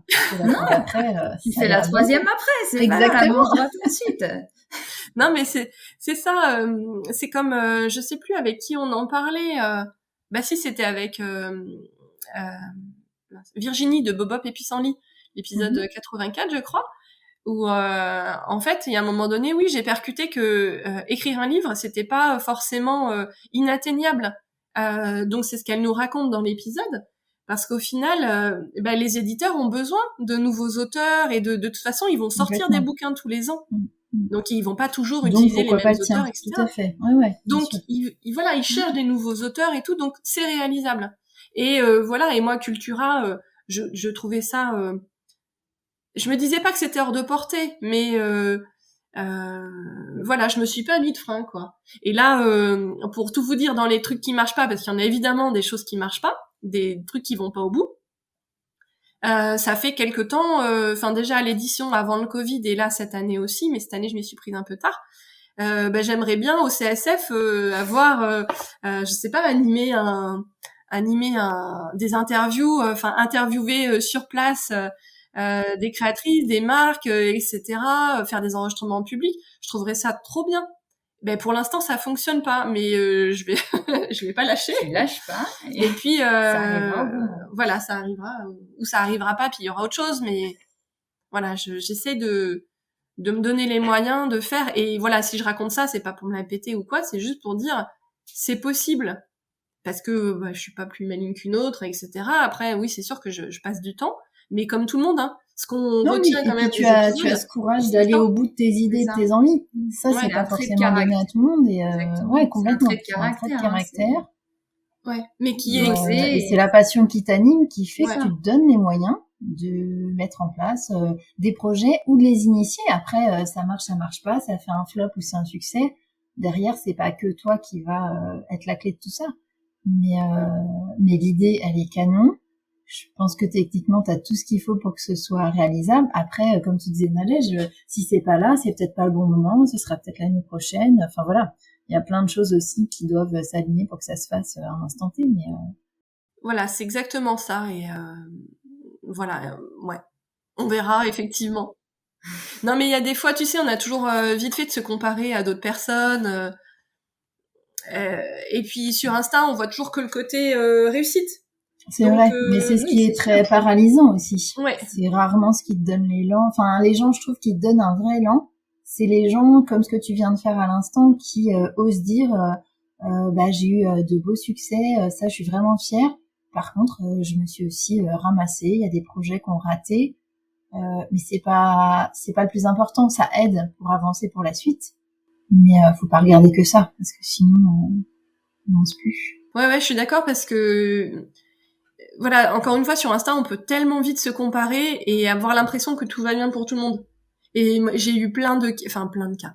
J'ai eu aussi, pas des vraies confidences d'invités, mais des personnes qui me disaient, en ce moment, j'en parle pas sur Insta, mais mon père est à l'hôpital, ou là j'ai toute une des rouleaux de tissu, en fait je suis bonne pour les jeter, parce que l'imprimeur a fait n'importe quoi. Enfin, et ça en fait c'est vrai que c'est un peu des vulnérabilités ou des choses comme ça qu'on choisit de pas partager pour X ou Y raison, mais en fait elles existent, ces moments un peu d'échec, de doute, des moments difficiles, etc. En réalité c'est pour tout le monde pareil, quoi. Je pense qu'il faut le garder à l'esprit quand on va sur ce réseau social, et comme n'importe quel autre, c'est que moi je sais que j'ai cette approche sur Instagram d'une sorte de Pinterest en plus sociable, chacun va montrer le meilleur parce que ça va être très visuel, donc on est là pour s'inspirer, partager des choses, donc évidemment plus les réussites que ton gâteau complètement raté. Après, dès lors où tu ouvres ta page Insta, tu as cette optique de on va voir juste le meilleur, il y a un filtre, ça veut pas dire que le reste n'existe pas. Donc il faut pas y aller avec une candeur incroyable, faut juste pas se leurrer. Et les gens, c'est juste une petite partie de notre vie qu'on partage tous. Après, t'as des gens qui sont très à l'aise et qui vont montrer à part égale les réussites, les échecs, les essais ratés, enfin voilà. Ouais. Et pour le reste, je pense que la plupart des gens vont montrer les belles images des choses réussies. Ça veut bien sûr pas dire que le reste n'existe pas. Enfin, les comptes lifestyle avec les belles maisons, les beaux enfants qui ne se disputent jamais, etc. Non, enfin tous ceux qui en ont savent que ça n'existe pas. Faut pas avoir cette lecture un peu trop premier degré, et là ça peut commencer à faire mal et à faire douter. Il faut savoir prendre le recul. Prendre le recul nécessaire. Exactement. C'est pas que ça la vie, quoi. Ouais, exactement. C'est vrai que, voilà, je trouve que des fois, quand même, on peut vite se laisser embarquer dans ce truc. Sa vie, elle a l'air trop bien. Ouais, en fait, t'en sais rien, quoi. Et je me souviens de ce petit bout-là de sa vie qui a l'air trop bien. Exactement. Ça résume pas toute sa vie. Je me souviens de d'Anne Charlotte, du bazar d'Anne Charlotte. C'était un des premiers épisodes. Il disait, en fait, il y a pas un truc plus maîtrisé qu'Insta. Enfin, tous ces supports-là, et c'est hyper maîtrisé. Bien sûr. Et tu choisis de mettre en ligne ou pas, donc forcément, même une story qui a un côté beaucoup plus spontané, tu vas choisir que c'est le moment ou pas de prendre tel truc en photo et de le partager. Personne t'a forcé, et si c'est pas ton moment, c'est pas ton moment. Ouais, c'est ça. Et puis les filtres qui embellissent tout, etc. Ça arrange pas non plus, mais voilà. En tout cas, c'est important de garder à l'esprit ça, ouais. Et on se pose également la question, Mélanie, avec tous les invités que tu as reçus sur ton podcast, est-ce que ce serait quelque chose qui te plairait d'organiser, je sais pas de quelle façon, mais un événement physique où toi-même ça te donnerait l'opportunité de rencontrer les gens que tu as interviewés souvent à distance, et même pourquoi pas de les faire se rencontrer entre eux, puisque on peut partir du principe qu'ils ont déjà plein d'atomes crochus, des valeurs en commun, etc. Ouais, bah j'adorerais déjà donc le CSF, le salon création et savoir-faire qui avait lieu la semaine dernière. C'est un super moment pour justement se rencontrer avec les invités parce que donc comme tu dis, je les ai jamais vus avant. Donc là c'est chouette. C'est vraiment sympa. Après on a 3 minutes pour parler globalement parce qu'elles sont forcément en train de faire autre chose et tout donc voilà. Mais ça permet de garder un peu ce lien aussi. Et puis après faire des rencontres, j'adorerais. Ouais. C'est un peu pour ça aussi que j'avais cette idée là de faire dans le au CSF de faire ces interviews en public parce que je me dis que c'est aussi l'occasion d'avoir plus de personnes, etc. à la fois dans le public et dans les invités. Et sinon oui. J'adorerais faire des rencontres. Après, il y a toujours un truc qui me, vous allez dire que je radote, mais qui me freine, c'est le temps. Ah bon? Et puis, c'est principal. Parce qu'après, je me dis bon, c'est pareil, ça mobilise. C'est beaucoup d'organisation. Oui, c'est l'organisation. Oui, de dire, alors voilà, je pourrais le faire à Grenoble, mais c'est vrai que j'ai pas l'impression que j'ai beaucoup d'auditrices à Grenoble, donc peut-être que je me trompe aussi, mais je sais pas, j'avais fait. Un jour, j'étais allée à Lyon et donc j'avais retrouvé Mathilde d'Arborescence. Et puis, du coup, c'était l'occasion de voir d'autres personnes et tout. Donc, c'était sympa. Mais globalement, il y avait 6 ou 7 personnes. Donc, il y a, je pense, un peu la flip de se dire, ça se trouve, ça va être un flop. Un flop et il va y avoir 2 pélos. Donc, c'est à réfléchir, quoi. Ouais, voilà, c'est à réfléchir. Comment faire ça. Voir si le rendez-vous motiverait pas mal de monde, trouver un lieu un peu central. Voilà, mais en même temps, tu vois, ça sera jamais... Enfin, il y aura... Si tu vas à Paris, tu auras potentiellement plus de personnes, mais... Tu vois, et en même temps, je vais pas aller à Bordeaux, à Lille, à Nantes, et... Enfin, si, je vais aller à Nantes pour manger des mascarons. Voilà. Pour la petite anecdote, c'est Elodie qui m'a gentiment offert des mascarons. Et d'ailleurs, donc je les ai finis. Et je les ai mangés toute seule. Et mon mari, hier soir, m'a dit, mais il y en a déjà plus. Il y avait quoi dans cette boîte? Rien. Ah bah écoute, non, c'était tout pour toi. Donc un jour à Nantes, voilà, un autre à Marseille. Ah ouais, je te ferai faire la tournée des chocolatiers. Pour goûter les spécialités, quoi, en fait. Hein. Ah ouais. Plus vraiment pour parler des loisirs créatifs. On a tellement de questions et on s'est un peu éparpillé, en fait, avec tout ça. Ouais, mais ça va, ça se répond. Ça se répond. Heureusement, on reste dans le cadre. Ah si, on peut... ça peut faire suite à ce qu'on se disait à l'instant, de savoir si ça te plairait de faire... des sortes d'épisodes d'anniversaire aussi, mais d'anniversaire de tes invités, c'est-à-dire 2 ans, 3 ans, 5 ans plus tard, après les avoir interviewés, par exemple tous ceux de ta première année de podcast, notamment, tu seras obligé de poser la question, le avant-après Covid, qui est quand même quelque chose de marquant. Est-ce que c'est un truc que t'envisages ou que t'aimerais faire? Bah ouais, j'aimerais beaucoup, ouais. Mais c'est pareil, c'est le temps. Non, mais en fait, il y a tellement de choses que j'adorerais faire. Donc voilà, là pour l'instant mes priorités c'est plutôt de voir l'année prochaine comment je peux arriver à me dégager du temps en fait. Voilà, c'est vraiment, je suis là-dessus pour pouvoir faire d'autres choses. Donc voilà, mais donc c'est pas tout à fait simple, mais j'y travaille pour pouvoir avoir un peu plus de temps parce que alors je l'ai fait avec Caro from Woodland, on avait fait l'épisode, je crois que c'était le 9 et puis après non, je sais plus. J'ai un trou. Plus récemment. 1 an et demi, 2 ans plus tard. Ouais, voilà. On avait fait ça. Donc ça, c'était très sympa. Je vais le refaire aussi avec Digitoucan pour Pinterest, faire un petit update avec Aurélie Moulin pour Insta. Et puis avec les couleurs VF aussi. On s'est dit ça il y a quelques jours sur l'aquarelle. Donc en fait, en vrai, j'aimerais le faire avec tout le monde, mais et là, je suis plutôt en train de me dire, il faudrait que j'arrive à regrouper 2 personnes, 2 créateurs ou 2 créatrices, pour justement, parce qu'en même temps, on ferait pas 1 heure optimisée. Non, bien sûr. Ouais. On ferait pas une nouvelle heure avec 3 personnes et faire un petit bilan, un petit quart d'heure. Ouais. Donc ça serait cool, ouais. Ouais, j'aimerais bien. Et tu as également Linda de Par ici les idées qui te demandait si tu devais quitter ton travail pour vivre de la création, que ferais-tu? Est-ce que ce serait que le podcast, par exemple? Ouais. Ou est-ce que ce serait tes créations aussi en carterie? Est-ce que ce serait encore autre chose? Alors que le podcast, je pense que c'est pas financièrement, économiquement, c'est pas viable.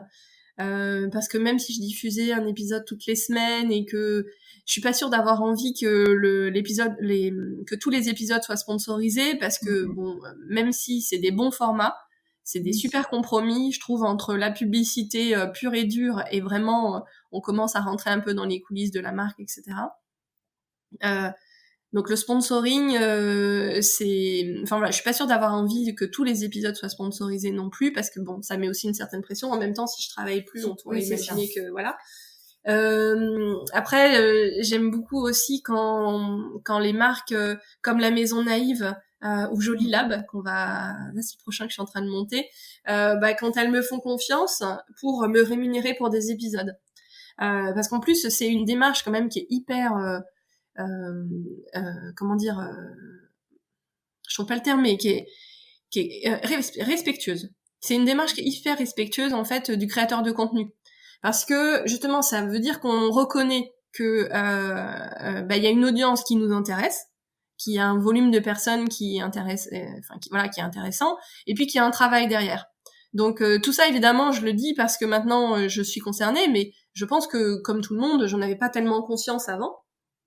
Et je percevais pas ce que ça représentait, par exemple, d'animer un compte Insta. Simplement ça, en fait, c'est un temps de malade. Donc ça me fait vraiment très plaisir quand j'ai des épisodes comme ça pour lesquels les marques me sollicitent, comme la Maison Naïve. En plus, on avait fait 3 épisodes, c'était vraiment sympa. Puis vraiment, c'est des amours, c'est Fanny et Lucille. C'est pareil, ces épisodes-là, moi je me dis, je veux pas qu'on ait des épisodes comme ça. Enfin, je veux pas que ça devienne que des épisodes sponsorisés. Je veux que ce soit aussi des épisodes classiques entre guillemets, même si au final rien ne change, sauf que je suis rémunérée. Mais oui, bien sûr. Quelque part, ça change quand même un peu. Les épisodes que t'appelles classiques, c'est ta sélection à toi. Donc ça va être tes goûts, ouais. Et c'est des créatrices qu'on va suivre. Ouais, et c'est des créatrices, effectivement, comme tu dis, avec mes goûts, mais aussi que j'ai envie de mettre en avant. Bien sûr. Et à la fois des gros comptes et des petits comptes. Parce que je suis persuadée que tout le monde a une histoire hyper intéressante à raconter. Hein. C'est pas parce que t'as 100 000 followers que t'es plus intéressante que quelqu'un qui en a 600. C'est pas vrai. Par contre, après, moi, c'est aussi un moyen, quelque part, pour gagner en visibilité autour de mon podcast. Alors après, ça n'a pas marché pour chacun. Hein. J'ai fait des épisodes avec des très gros comptes où il s'est pas passé grand-chose. C'était que mes auditrices étaient contentes, etc. Mais il n'a pas été beaucoup découvert par la communauté. Ça n'a pas eu de retombées, de l'invité. Mais bon, c'est le jeu. Ça, voilà, ça fait partie des choses où j'ai beaucoup râlé auprès de Nadège en me disant mais oui, mais regarde, il a pas communiqué sur son épisode et tout ça. Mais bon, voilà, j'ai appris à m'en détacher un petit peu. On peut comprendre, vu le boulot que ça te demande en amont, pendant et après surtout, que ça puisse te faire un pincement au cœur. Ouais, c'est ça. C'est effectivement, oui, un pincement au cœur, c'est ça. Donc pour répondre à ta question, le podcast seul, je pense que ça marcherait pas. Après, donc là, j'ai le podcast de Cultura Créa, le mien. Honnêtement, je me verrais bien faire un 3e podcast. Je sais pas pour qui, je pense que ce serait pour une marque ou pour quand même une marque un peu importante, parce que il faut quand même avoir un petit budget pour le faire. Et puis après, des projets éditoriaux, voilà, du développement commercial, du marketing digital pour des marques créatives, ça c'est parfait, c'est pile de ce que je sais faire. Et aujourd'hui, c'est mon métier, le marketing digital et l'e-commerce et tout ça, le développement des ventes. Mais je le fais pas dans un secteur qui me passionne. Voilà. Aujourd'hui, je travaille dans l'éducation et la formation, donc je trouve ça super cool. Enfin, je préfère travailler pour ça que pour Total, quoi, genre. Je suis désolée si vous travaillez pour Total. Oui, tu t'as choisi, on est d'accord. Voilà. Là, c'est quand même porteur de beaucoup de sens de former les jeunes et tout ça. Donc ça, c'est cool. Mais c'est pas ma passion, quoi. Oui. Donc voilà, je pense que ça serait mon activité idéale, ça serait un mix en fait de tout ça. Et c'est déjà un peu ce que je fais aujourd'hui. Je pense que Je fais beaucoup de choses en même temps, donc cette mécanique-là, cette dynamique-là, je l'ai déjà. Donc, et puis, enfin, j'étais chef de projet pendant 11 ans en agence digitale. C'est pareil. Tu fais 5 minutes ça, 1 heure ça, 3 heures ça. Enfin, donc voilà, ça c'est quelque chose qui me parle et qui me convient comme manière de travailler. Donc voilà, on verra. Donc c'est 2023, ouais. Ah, donc c'est ce que tu envisagerais éventuellement pour 2023. Ben j'aimerais bien, ouais. Nadège, elle fait hyper bien Actor Studio parce que Ouais. elle fait comme si elle savait rien. Je sais rien du tout. Alors ça fait des semaines que je la machine. Pas du tout. Des années, Mélanie, des années. C'est vrai. Non, bah ouais, j'aimerais bien travailler un peu moins pour mon activité salariée, mais pour l'instant, ça se fait pas. Donc, on verra à l'avenir. Ouais. Ça se fait pas, mais t'as planté quelques graines. Donc après, il faut laisser un peu le temps au temps et... Ouais. On ne peut pas tout dire dans cet épisode anniversaire, mais il va se passer des trucs en 2023. Ouais. Deuxième trimestre 2023. On n'en saura pas plus avant. Non. C'est ça? Non, ouais. Bon. On va refaire un épisode alors. Écoute, je crois qu'on a balayé pas mal des questions des invités, hein. Des auditrices? Des auditrices. Il y avait aussi des invités. Oui, complètement. Il y a des petits trucs qui se recoupaient, mais oui. Ah, si, éventuellement, je peux grouper ces deux-là. C'était de savoir si tu avais un challenge en particulier. Alors, on a bien compris que tu en as au moins 250 pour les 25 années à venir, ok. Mais peut-être un peu plus modeste et réaliste et tout ça pour l'année prochaine. Et par exemple, il y a Nani Crochet qui te demande si tu avais une envie particulière d'un partenariat. Peut-être pour l'année prochaine. Ouais. Et la première question, c'était quoi? C'était si tu avais l'idée d'un challenge raisonnable pour 2023, parler, pour un de ces quatre. Ouais. Bien sûr, qu'il ne soit pas trop confidentiel. Ouais. Non, un challenge dans ces prochaines semaines. Non, effectivement, il y a rien que je peux vraiment dont je peux vraiment parler aujourd'hui. Mais non, ouais, j'aimerais bien, mais encore une fois, quand j'aurai plus de temps, ouais, j'aimerais bien faire un 3e podcast. Bon, à voir, il faut trouver le bon sujet, la bonne marque pour accompagner, parce que des fois, je me dis que j'aimerais bien faire aussi quelque chose au niveau du développement durable ou des choses comme ça pour montrer aussi comment on peut s'engager et faire mieux les choses. Mais il y a plein de podcasts qui existent déjà sur le sujet, mais peut-être des choses spécifiques.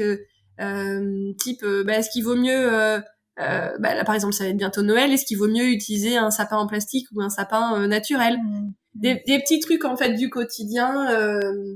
Voilà, bon, c'est une idée, mais je pense que je le ferai pas parce que je pense qu'il y a déjà pas mal de monde sur le sujet, etc.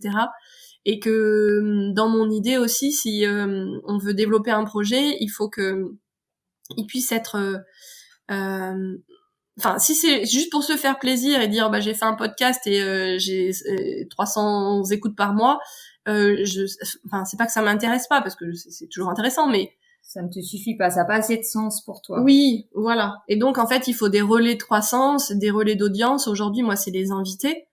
Et donc là, si j'avais pas la même chose, je pense que ça serait compliqué de développer un nouveau podcast sans relais de notoriété derrière. Ce que tu disais tout à l'heure, peut-être un podcast, mais qui te serait commandé par une marque. Exactement. Par un organisme, par... Voilà. Donc ça fait sens. Donc non, en termes de challenge, pour l'instant, vraiment, celui qui va m'occuper ces prochains mois, c'est de voir comment je peux réduire un peu mon activité salariée, mais pour l'instant, voilà, c'est encore dans les tuyaux et c'est pas, il y a rien de fait. Peut-être le micro-challenge du dimanche soir, tu gardes ton émission déprimante pour en replay plus tard, et tu te gardes 1h30, 2 heures de créa pour finir le week-end en beauté. T'as raison. Allez, vendu. Non, mais après, oui, c'est des challenges aussi, effectivement, qui sont plus perso. J'aimerais bien cuisiner davantage. Et voilà, c'est des trucs comme ça, faire un peu plus de sport, mais en même temps avec mon pied c'est compliqué. Enfin, donc après c'est plus l'équilibre de vie. Voilà, ouais, un peu plus de sport, toi ça veut dire un peu plus de kiné en fait. Oui, ouais. Ouais, C'est pas fou, mais... Ouais, non, c'est pas Non, fou. c'est pas fou comme activité sportive. Mais c'est ce qui te permettra de, après, faire plus de sport. Ouais. Donc voilà, le challenge effectivement, c'est peut-être plutôt trouver un meilleur équilibre dans tous les pans de ma vie pour 2023. Ça va être ça, je pense. Bon D'ailleurs, chance. tu pourrais faire une très belle invitée dans le podcast des équilibristes. Parce que je sais que tu en parles souvent. Ouais. Et en même temps, tu es l'exemple parfait d'avoir 3 boulots, 2 enfants, de vouloir cuisiner un peu plus. Enfin, tu vois, Ouais. de comment tout concilier et te sentir bien avec tout ça sans avoir une pression de dingue sur les épaules et que Ouais. et tu craques Bah, au bout de Charge 6 mois. mentale. Ouais. Complètement. Après, je pense que j'arrive à prendre du recul et du temps aussi. Il y a des fois où je me force pas.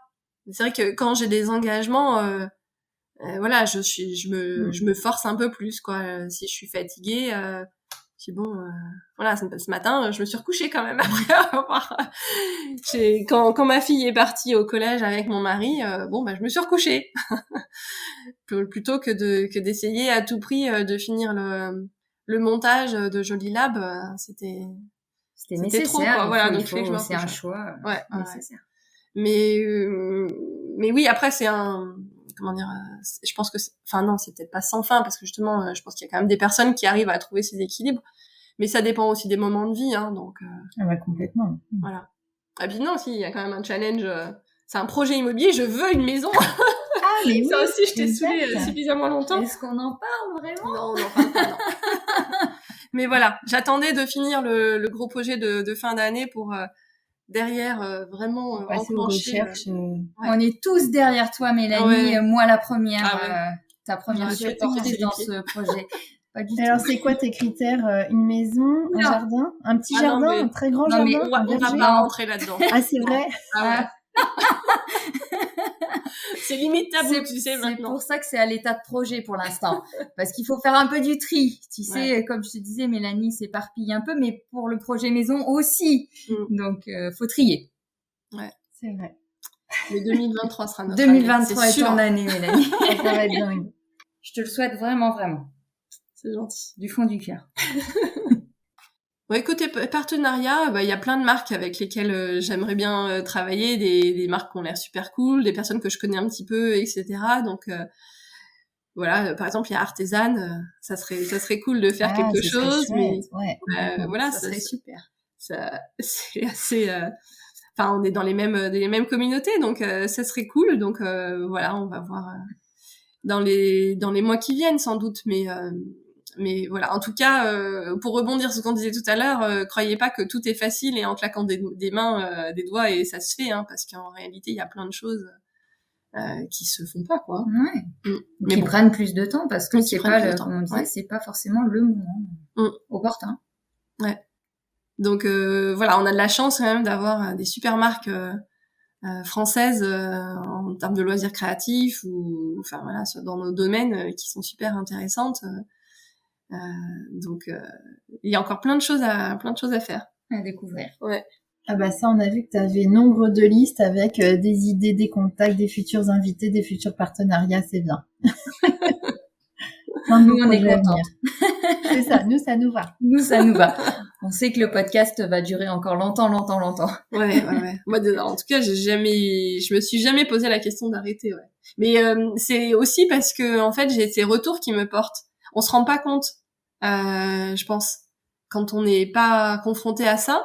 Mais c'est vrai que ça prend tellement de temps, je pense que vous avez compris, que si on n'a pas ces feedbacks et ces encouragements, franchement, c'est chaud, quoi.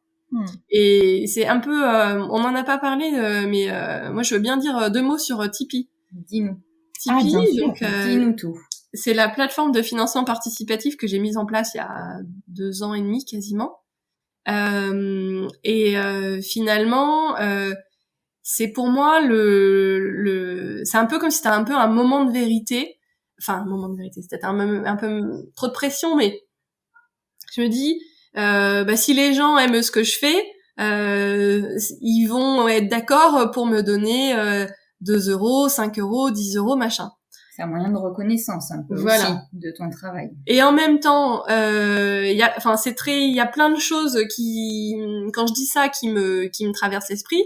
Le premier, c'est que ça fait un peu, donc c'est des principes de pourboire, mais donc ça fait presque un peu pitié de dire, je vais te donner 2 euros. Tu vois, si tu me dis, Élodie, tu peux me soutenir et je vais te donner 2 euros, peut-être qu'en fait j'aurais honte de te donner que 2 euros. Et à côté de ça, moi je le prends pas comme ça. Moi je me dis, c'est super cool. En fait, elle m'a donné 2 euros parce que peut-être potentiellement elle peut pas plus ou elle trouve que c'est suffisant. Mais peu importe, en fait, c'est plus l'intention, qui bien sûr, qui et puis c'est surtout que ce serait est-ce que c'est 2 euros une fois sur les 3 années du podcast, est-ce que c'est 2 euros tous les mois à chaque épisode, une fois de temps en temps quand on a un super coup de cœur sur un épisode. Mais pour moi, le fonctionnement de Tipeee, c'est vraiment le même principe que alors moi ça me fait penser à ça, les spectacles de rue qui fonctionnent au chapeau. Et en général, moi je suis vraiment très friande de ça. Et parfois, tu as des spectacles qui sont incroyables. Tu trouveras pas l'équivalent en salle. Et pourtant, un beau spectacle, c'est entre 30 et 70 euros. Et quand tu donnes juste une pièce de 1 euro, de 2 euros, même sans aller jusqu'au billet de 5, t'as passé 10 minutes, un quart d'heure, 30 minutes à regarder une prestation excellente. C'est rien. Mais c'est d'avoir ça en tête aussi, de se dire que la personne en face, elle en vit, ça va lui permettre de créer son prochain spectacle ou le prochain épisode du podcast, de racheter du matériel, etc. Et si chaque personne qui est présente sur place pour regarder le spectacle sort une pièce de 2, là ça prend du sens. C'est pareil pour tes épisodes parce que on est nombreuses à les écouter, nombreuses à attendre le prochain.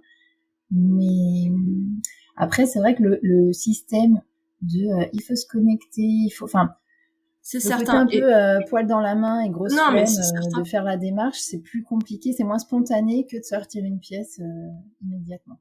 C'est certain, et c'est pour ça que je sais aussi qu'il y a 1000 raisons finalement pour qu'on le fasse pas.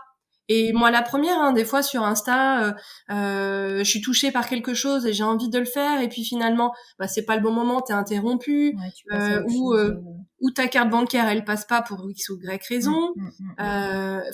Il y a 1000 c'est pas excuses, mais 1000 raisons qui peuvent expliquer que les gens ne le fassent pas.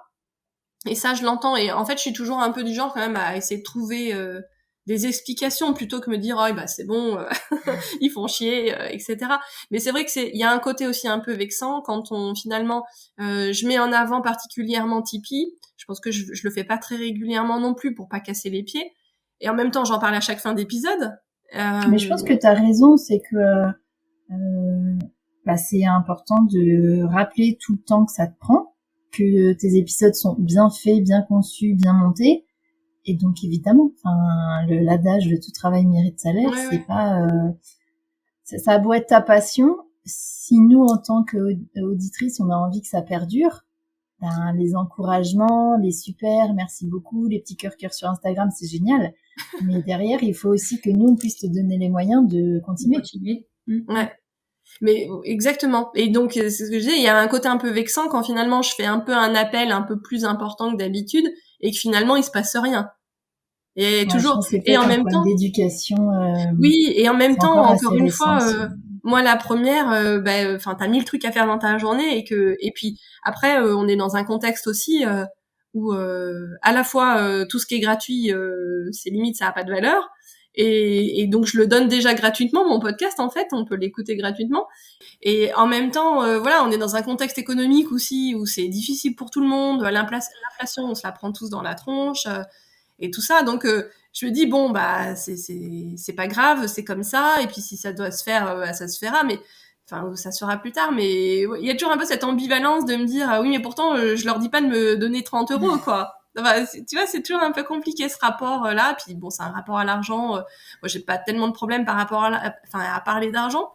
Mais voilà, je sais que c'est pas forcément évident pour tout le monde. J'ai des personnes aussi qui me disent, mais je sais pas t'expliquer pourquoi, mais j'ai un blocage par rapport à Tipeee. Et mais à la plateforme ou au fait de donner non, c'est plus par un intermédiaire tiers. Je sais pas. Je pense qu'il doit y avoir un peu les deux. Mais voilà, des choses donc qui s'expliquent pas vraiment et que je peux comprendre aussi.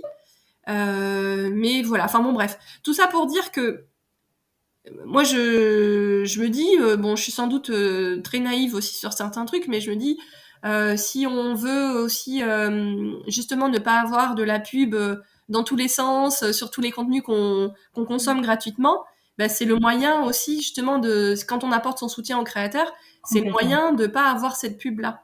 Donc voilà, bon après C'est donc tellement désagréable. ben voilà, donc c'est pour ça que moi les sponsors que j'ai sur le podcast, je m'intéresse vraiment à ce qu'ils font Oui, ça a du sens. ça fasse pas pub, voilà, et que ça fasse du sens. Je vais pas vous vendre un shampoing quoi, c'est vraiment un truc qui a rapport avec les arts créatifs et c'est pas voilà, ça a forcément toujours un lien. Mais voilà, je pense que ça serait enfin j'aimerais qu'on vive dans ce monde où on n'est pas obligé toujours de monétiser les contenus par la publicité. Mais bon. Mais il y en a tellement par ailleurs qui sont gratuits et là, peu importe la qualité. Mais en fait, quand c'est gratuit pour le public, les gens pensent que c'est 100% gratuit aussi. Alors qu'en fait, c'est pas gratuit pour tout le monde. Derrière, il y a des plus grosses machines que toi, à ton échelle très humaine, qui a donc besoin d'être sponsorisée, qui en bout de course mettent en ligne gratuitement des produits, des projets, peu importe. Mais derrière, il y a des gens qui ont payé, il y a des gens qui ont travaillé, qui peut-être ont été très très mal payés au passage.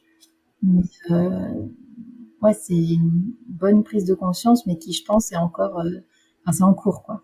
Oui, on est au tout début, voilà. Mais tu vois, il y a toujours cette ambivalence de me dire en même temps, j'en ai pas besoin. Enfin, c'est ça qui est compliqué, je trouve, c'est de dire, bah, j'ai mon salaire. Oui, mais tu vois, dans les projets où tu disais j'adorerais animer un 3e podcast et j'adorerais peut-être réduire mon temps de travail pour me consacrer davantage à tout ça, bah, ce sera plus gratuit. Enfin, tu auras la nécessité de. Oui, si je réduis mon temps de travail salarié. Justifié à ce moment-là. Par contre, je me doute que tu bosseras pas 2 fois plus. Ton podcast sera pas de meilleure qualité ou d'une qualité différente parce que tu gagneras plus d'argent avec. Non, effectivement. Non, ça changera pas.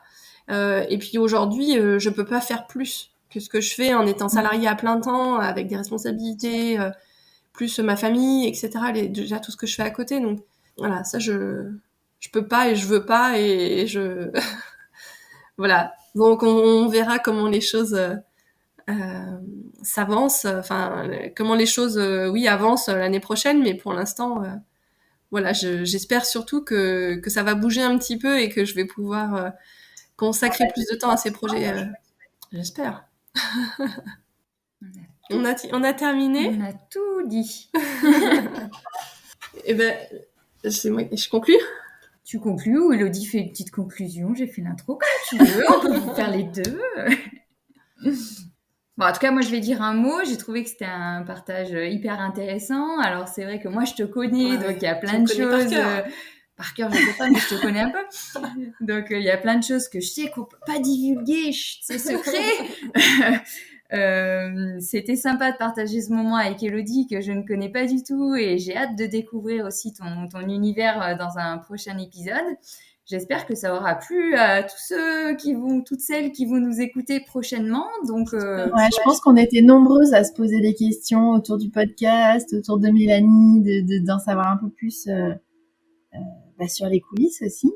Et puis régulièrement, j'avoue que quand toi, t'es en interview avec tes invités, moi, ça me passe par la tête d'avoir des petites questions. Ah oui, mais alors elle, du coup, comment elle fait? Comment elle s'organise? Comment ça se passe derrière? Donc c'était chouette d'avoir ce moment privilégié avec toi pour te poser toutes nos questions. Eh ben, merci beaucoup à toutes les deux, parce qu'en plus, je sais que ça vous a demandé du temps de préparation, c'était pas voulu, mais du coup, c'est vrai que moi, j'ai tendance à prendre les choses, oui, un peu freestyle, ça, je suis un peu comme ça.